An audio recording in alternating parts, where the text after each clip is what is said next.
Hello विद्यार्थीगण, कैसे हैं? आशा करते हैं कि आप लोग ठीक होंगे। जैसे कि पिछले क्लास में हम बता चुके हैं कि आज से क्लास 11th का बायोलॉजी का बेसिक कॉन्सेप्ट चालू करेंगे। आप 10th में कितना पढ़े नहीं पढ़े उससे हमको कोई मतलब नहीं। आप इंटरमीडिएट का तैयारी यदि कर रहे हैं तो पहले बेसिक कॉन्सेप्ट आपको दिया जाएगा, जिससे सिलेबस जैसे चालू करेंगे 11th का तो पढ़ने में बहुत ही मजा आएगा और बताएंगे। इसीलिए बायोलॉजी का पहला बेसिक क्लास हम स्टार्ट करने जा रहे हैं आज से। तो बायोलॉजी के बारे में समझना कि बायोलॉजी है क्या। बायोलॉजी का जनक कौन है? जनक कोई है तो आखिर क्यों उसको जनक माना गया है, इसके बारे में पढ़ते हैं। चलिए आइए पढ़ते हैं। बायोलॉजी BIOLOGY,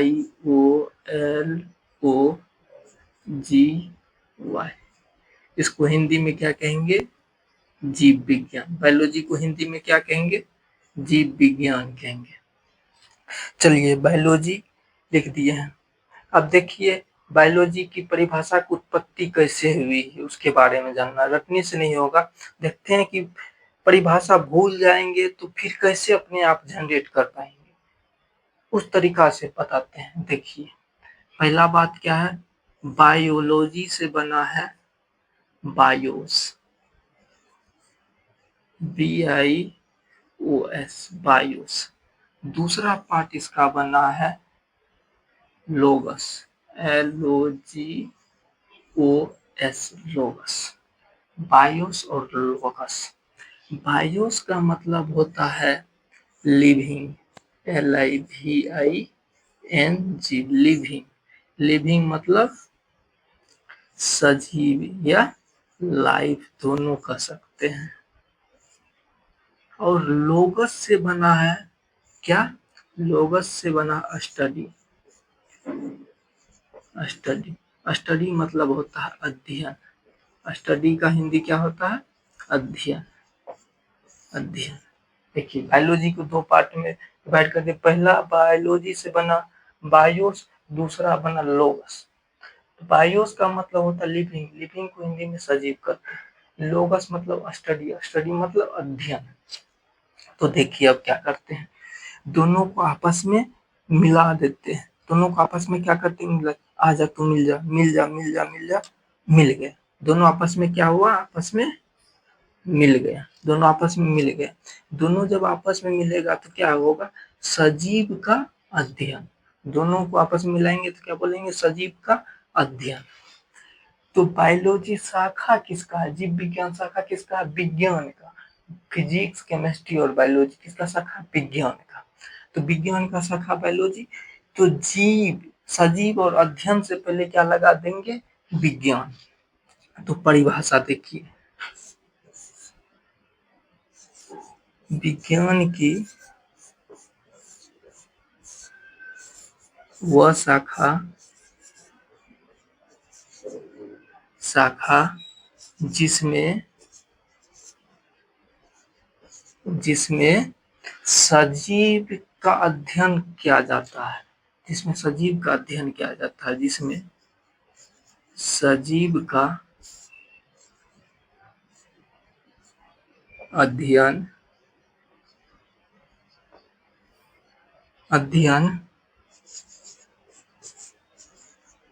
किया जाता है। विज्ञान की वह शाखा जिसमें सजीव का अध्ययन किया जाता है उसे क्या कहते हैं? बायोलॉजी कहते हैं, जीव विज्ञान कहते हैं। उसे क्या कहते हैं? बायोलॉजी कहते हैं, जीव विज्ञान कहते हैं। 1 मिनट, उसे जीव विज्ञान कहते हैं। हो गया यहाँ तक? जीव विज्ञान का परिभाषा कैसे जनरेट किए याद रहना चाहिए, अच्छे से समझ में हो जाना चाहिए। अब जीव विज्ञान का जैसे परिभाषा दे दिए हैं, उसके बाद अब जीव विज्ञान के जनक कौन है, जिसको पिता कहा जाता है? तो देखिए इसका पिता या जनक कहा जाता है अरस्तु साहब को। किसको? अरस्तु साहब को, जीव विज्ञान का जनक अरस्तु साहब को। जीव विज्ञान का जनक किसे कहा जाता है? अरस्तु साहब को। यहाँ तक पढ़ लिए हैं। बायोलॉजी कैसे परिभाषा निकाली, उसका पिता कौन है, पढ़ लिए। अब देखिए इसके बाद अपना लोग आगे बढ़ते हैं, बायोलॉजी की शाखा के बारे में पढ़। जीव विज्ञान की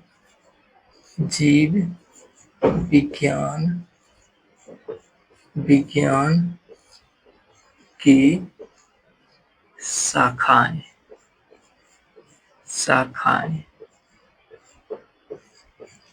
जीव विज्ञान की शाखाएं। देखिए जैसे जैसे बोर्ड पर लिखते जा रहे हैं, आपको वैसे वैसे नोट्स बनाते जाना है, ठीक है ना। जिस तरीका से हम लिखते जाते हैं वैसे वैसे आप कॉपी में नोट्स बनाते जाइए। देखिए अब आते हैं जीव विज्ञान की शाखा। जीव विज्ञान को मुख्यतः दो भागों में बांटा गया। हम मुख्यतः बात करें, जीव विज्ञान को मुख्यतः दो भागों में बांटा गया है। पहला है जूलॉजी, दूसरा है बॉटनी। जूलॉजी को हिंदी में कहते हैं जंतु विज्ञान और बॉटनी को हिंदी में कहते हैं वनस्पति विज्ञान या पादप विज्ञान।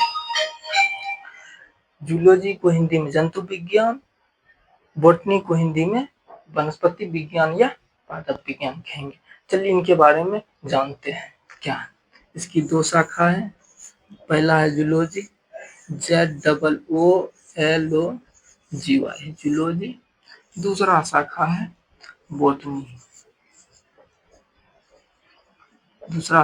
बॉटनी, इसको कहेंगे जंतु विज्ञान। इसको क्या कहेंगे? जंतु विज्ञान। इसको कहेंगे वनस्पति विज्ञान या पादप विज्ञान। वनस्पति विज्ञान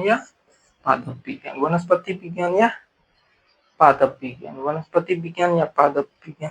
अब देखिए जीव विज्ञान की दो शाखाएं, एक जूलॉजी एक बॉटनी। अब चलते हैं जूलॉजी की ओर।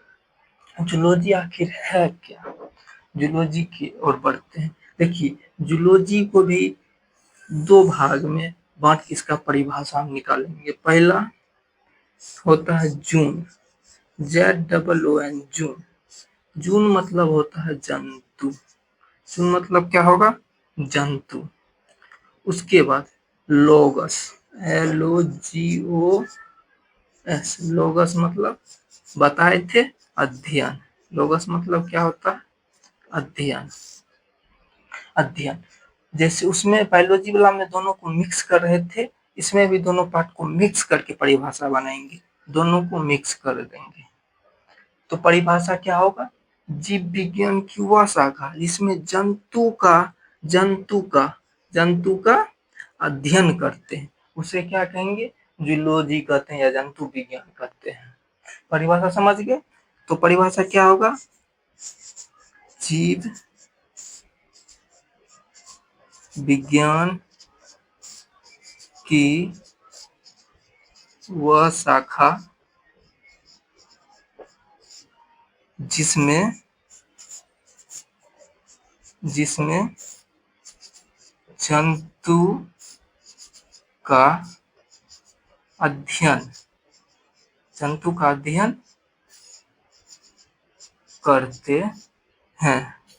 जंतु का अध्ययन करते हैं। जीव विज्ञान की वह शाखा जिसमें जंतु का अध्ययन करते हैं। देखिए परिभाषा कैसे बना आप लोग को पता चल गया है। इसी टाइप से आपको कॉपी पर लिखना, परिभाषा देना, ताकि याद रहे, बार बार आपको भूलना नहीं पड़े, समझ के। तो अब आते हैं जीव विज्ञान के पिता पे। जीव विज्ञान के पिता कौन है? जीव विज्ञान के पिता यहाँ जगह नहीं है। चलिए इसके बाद बताएंगे पिता कौन है। पहले आ जाइए बॉटनी पे। बॉटनी जंतु वनस्पति विज्ञान क्या है? जीव विज्ञान की वह शाखा जिसमें जिसमें पेड़ पौधे का अध्ययन किया जाता है। जंतु विज्ञान में जंतु विज्ञान में जंतु का अध्ययन किया जाता है और वनस्पति विज्ञान में पेड़ पौधा का अध्ययन किया जाता है। वनस्पति से ही पता चल रहा पेड़ पौधा के बारे में, जंतु से ही पता चल रहा जंतु के बारे में। दोनों पढ़ लिए। जीव विज्ञान की दो शाखा जंतु विज्ञान और पादप विज्ञान, दोनों की परिभाषा लिख लिए। अब दोनों के पिता कौन है इसके बारे में जानते हैं। दोनों के पिता कौन है इसके बारे में जानते हैं। थोड़ा जगह हम मिटा देते हैं, इसको थोड़ा सा मिटा देते हैं, इसके बाद आगे बढ़ते हैं। बहुत अच्छी तरीका से आप लोगों को समझाया जाएगा, जिससे समझ में आ जाएगा। चलिए, जंतु विज्ञान के पिता, जंतु विज्ञान के पिता, इनके पिता है अरस्तु। कौन है? अरस्तु। अरस्तु साहब है इनके पिता। इनके पिता अरस्तु को ही क्यों कहा जाता है? जंतु विज्ञान के जो है पिता अरस्तु को ही क्यों कहा? देखिए, ये जो है एक किताब लिखे थे जिसका नाम है हिस्टोरिया एनिमिलिया। किताब का नाम हिस्टोरिया एनिमिलिया। इसमें इन्होंने बताया था जीवों के वर्गीकरण के बारे में। जीव का वर्गीकरण कैसे किया जाता है, प्रजनन क्या है, उसके बाद जीवों का व्यवहार क्या है, इस सब के बारे में ये हिस्टोरिया एनिमिलिया नामक पुस्तक में लिखा था। इस सब के बारे में, जंतु के बारे में पूरा डिटेल से बताए थे। इसीलिए जंतु विज्ञान का जनक जो है अरस्तु को ही कहा जाता है, क्योंकि यही सारा कुछ वर्गीकरण, प्रजनन, व्यवहार सब कुछ के बारे में यही डिटेल से बताए थे, अरस्तु साहब ही बताए थे। इसीलिए इसे जंतु विज्ञान का पिता कहा जाता है। इतना तक समझ लिए। तब मन में आएगा, सर जंतु विज्ञान का पिता अरस्तु है तो माताजी कौन है? हम माताजी को भी बताएंगे। अभी तक आप लोग जंतु विज्ञान के माताजी के बारे में नहीं जाने होंगे, लेकिन हम बताएंगे। जंतु विज्ञान के माताजी के बारे में हम बताएंगे। देखिए, माताजी के बारे में देखिए, जंतु विज्ञान के माताजी कौन है? मारिया, मारिया सवालिया, मारिया सवालिया मारियन। जंतु विज्ञान के माताजी कौन है? मारिया सवालिया मारियन। मारिया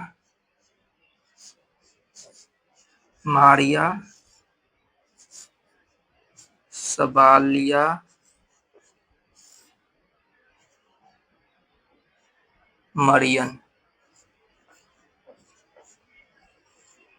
जंतु विज्ञान के पिता अरस्तु, जंतु विज्ञान की माता मारिया क्या है? मारिया सवालिया मारियन है। आज तक देखिए, एग्जाम के दृष्टिकोण से माताजी नहीं पूछा जाता, लेकिन आपको बेसिक नॉलेज के लिए हम बता दिए हैं। यदि कोई पूछ दे या आपकी जानकारी में रहना चाहिए, खास कोई इम्पोर्टेंट नहीं, फिर भी हम बता दें। जंतु विज्ञान की माता मारिया सवालिया मारियन, याद रखना है। ठीक, जंतु विज्ञान के जनक क्यों है अरस्तु, पता चले। अब आते हैं सेम टाइम बोटनी पे, वनस्पति विज्ञान पे। वनस्पति विज्ञान के पिता कौन है? पिता मतलब जनक, जनक थियोफ्रेस्टस।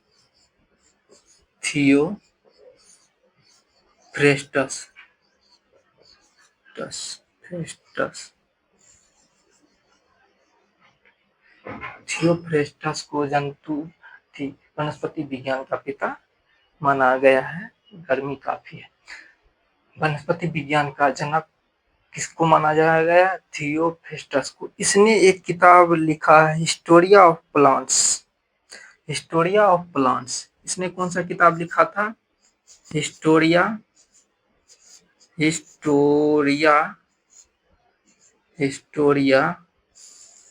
ऑफ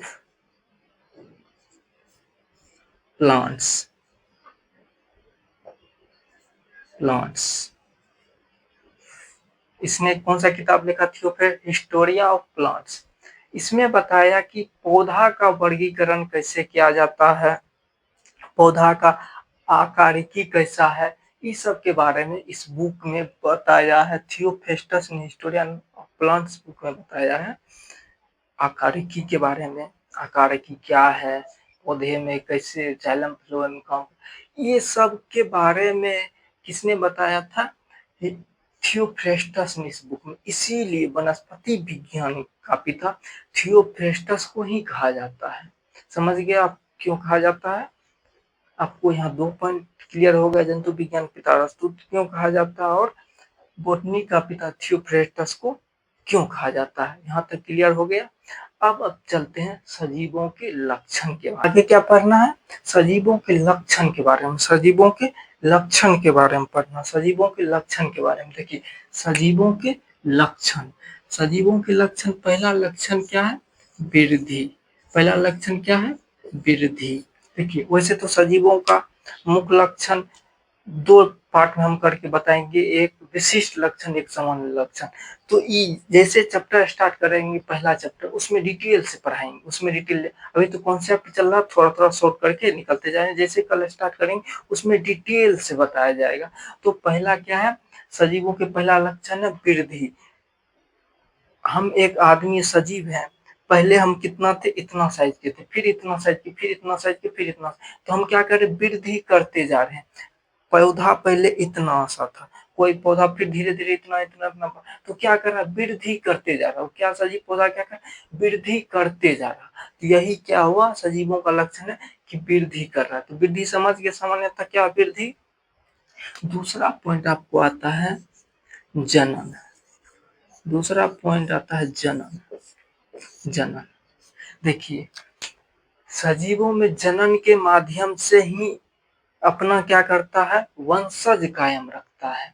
एक ह्यूमन अपने जैसे ह्यूमन को पैदा करता है, कुत्ता अपने जैसे कुत्ता को पैदा करता है, और बकरी अपने जैसा संतान को उत्पन्न करता है। तो मतलब क्या करता है? अपने जैसे संतान को उत्पन्न करता है, जिसके कारण पृथ्वी पर जीवों का जो है पूरा समांतर चल रहा है, विलुप्त नहीं हो रहा। नहीं तो यदि जनन प्रक्रिया नहीं होगा तो सजीव क्या हो जाएगा? विलुप्त हो जाएगा, मिलेगा ही नहीं।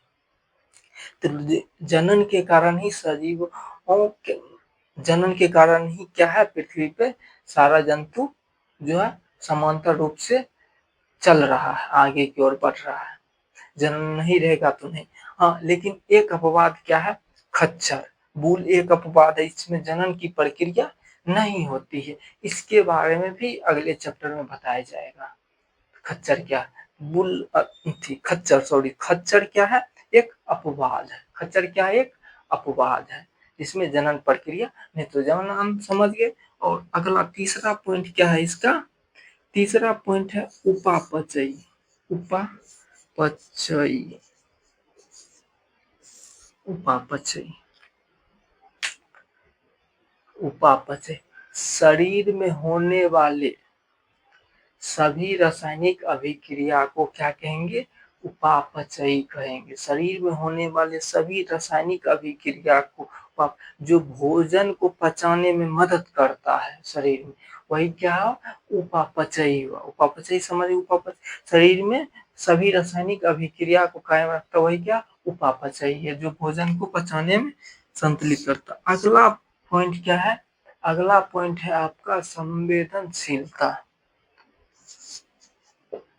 संवेदनशीलता।